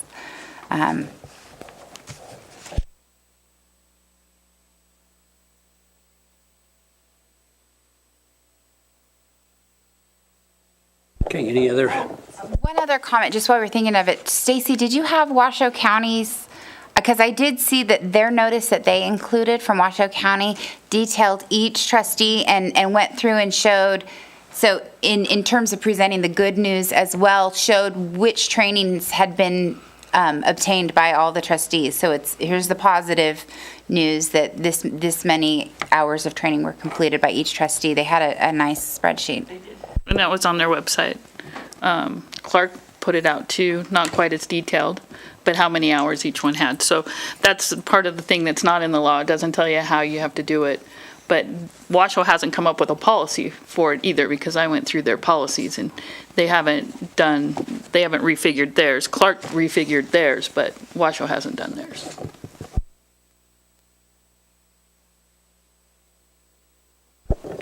And I just want to say thanks to Laurel and Mike for working on this. And I think even this discussion, because it's, we don't have a lot of time to talk about these kinds of things. I think it's pretty reflective, and I like that it's up front and everybody's kind of thinking about the needs of the community and kind of putting everybody's best foot forward. The only other thing is we put down duties of the clerk in this motion or this agenda item, but we didn't have 070. So maybe that's something we need to repost and look at it there, because that's where our actual duties are as president, vice president, and clerk. And I was just reminded that this is for discussion only, so we can definitely bring back everything to review.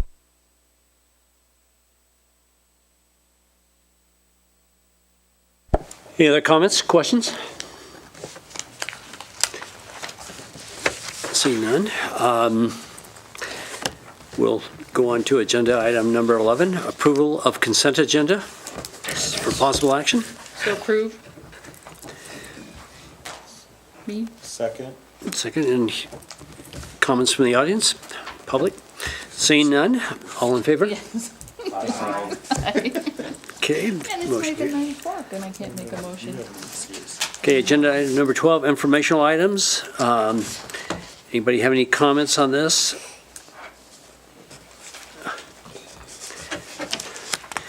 We got the, We didn't talk about the annual Early Childhood Expo this Yes, Saturday, so that's a good one to that is remind. important. That's coming up here in a few days, and that's. I know I've gone to two of those, and that's worthwhile going. And just talking to parents that appreciate that we've done something like this, that they know what's available for their kids. And this is great. And I think we should be as a board, very supportive of that. So.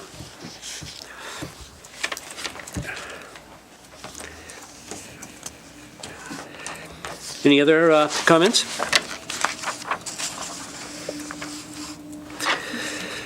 Okay, agenda item number 13, requests for future agenda topics. And I think, Richard, at the next meeting, we'll have the middle schools come in and do a similar presentation as the elementaries. So we'll have... Early workshop? We'll have an early workshop, and we'll be able to ask questions as to what's going on. But any other agenda items that you would like? And I know at the second meeting in March, we'll have a presentation from the first strategic plan group, that's Community and Full Partnerships, and Richard will be presenting with whomever, and then we'll, after that, in each of the agendas, we'll have each of those different committees on the different goals present where we are and where we're going. So.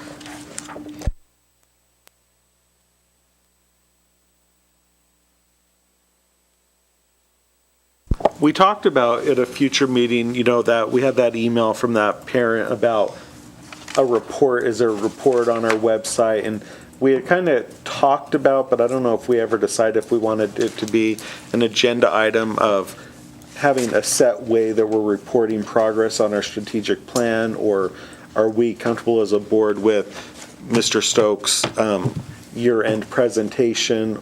You know what I mean? I don't know if that's an item we need to discuss, or... Well, I think we talked about it at the PLC meeting, didn't we? That you were going to do your report and then report it during our joint meeting with the Board of Supervisors.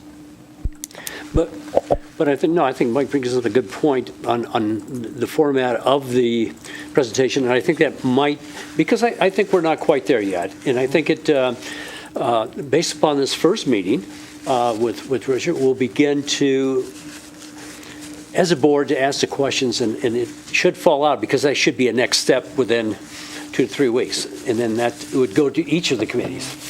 And just kind of a thought that I'm having, Mr. Stokes, maybe you could talk to Mr. Davis about, is maybe the information that's presented from each of the subgroups could be in a tab on the website. And so when we get in parent emailing, like, where's this report, we could say, oh, well, here's a link on our website. Just so we're not trying to scramble, figure out what he's asking for. Good point. It's a good suggestion.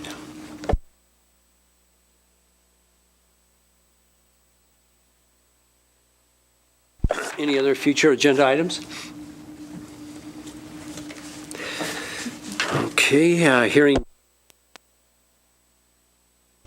Without objection, we're adjourned.